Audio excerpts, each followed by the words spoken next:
Good morning. We want to thank all our hosts for this great opportunity to stay here in the Fiji. And,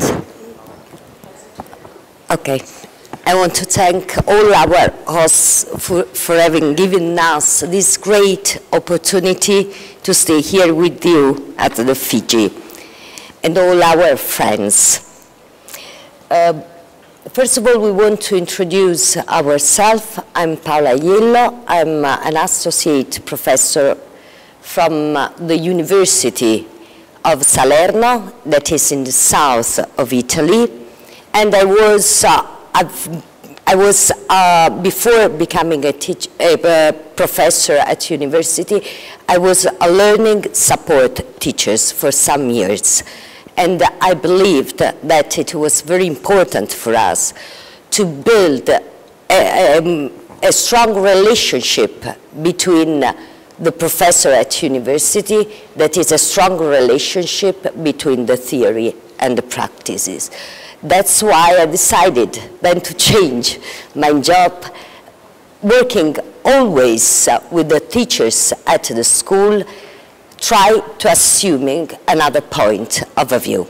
She's Erika.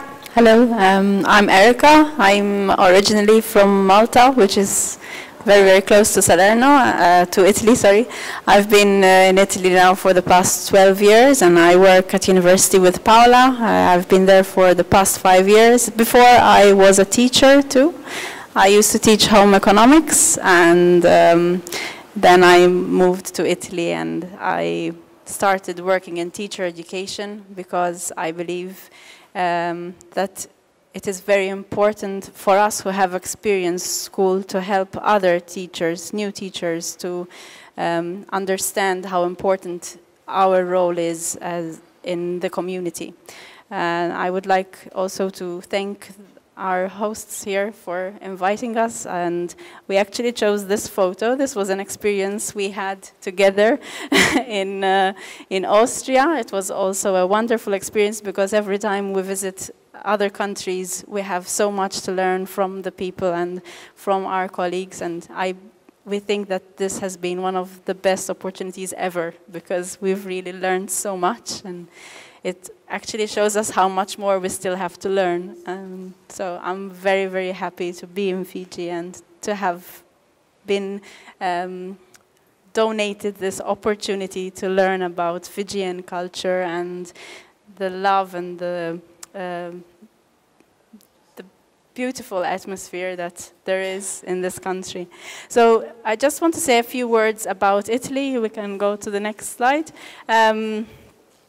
Just to present you with our context. The Italian educational system has adhered to an idea of inclusive education since the 90s, but it has a very long history with regards to integrating students with disability at first into the mainstream schools. In fact, we do not have any special schools in our country, and so it is up to the teaching staff and the school community to educate students with special needs and disability. We come from the region of Campania, the red part over there, which is in the south of Italy. Between one region and another, there are big differences also with regards to culture. But what is important in our context, in the region of Campania, where the socioeconomic status is middle income, let's say, we are there to help teachers in designing ways of and how to make sure that all the students are included and that all have a quality education and the opportunity to succeed in school. So we're going to be presenting today a model which we have seen happening in some schools in our area when we go to do in-service training, and Paola is going to speak to you about that. So we can go on to the next slide. Okay, this is a model that we think have worked in Italy to foster inclusive education in our school. The model is called No School Bag Model. Why no school bag? Because the school bag represents something that you use, putting your things in, to move from a place to another place, not considering your school as your house, home, sorry, not considering that as your home. That's why they have decided to use this name for this new teaching learning method. What are the characteristics of this method? It's mainly based on a rebuilding of the spaces, because that, if you want to teach in an inclusive way, you have also create new environment, new spaces in which everyone can feel comfortable in it. And everyone can find what he needs according to its particular, specific learning style. So we have used multimedia classroom and flexible classroom in these schools. Can you change the slide, please? Why we think that it has worked?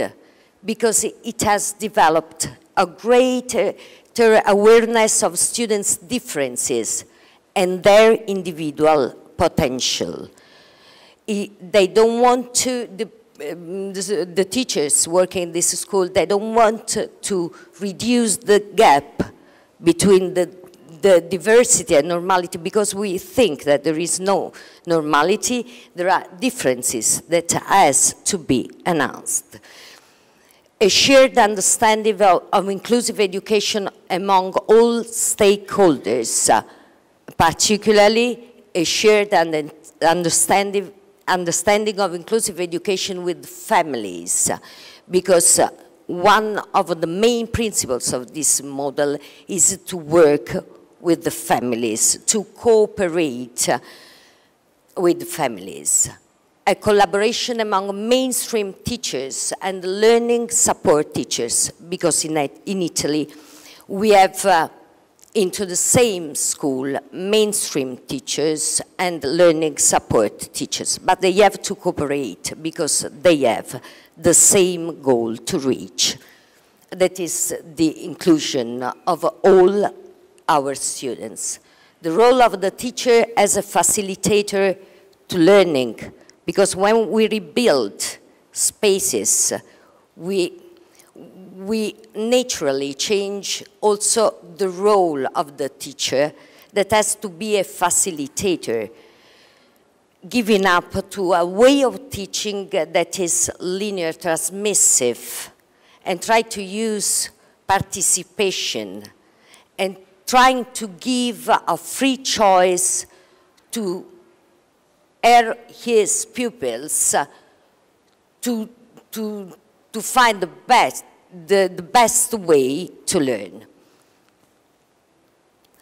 Another thing, the lesson that we have learned that is important to bridge the gap between theory and practice, to work on interaction if you want to be inclusive, using a context-oriented teaching learning process and giving value to individual differences in the context that we want to be more inclusive. That's all. Thank you. Thank you very much, Vinaka. And I want to thank you for all your kindness.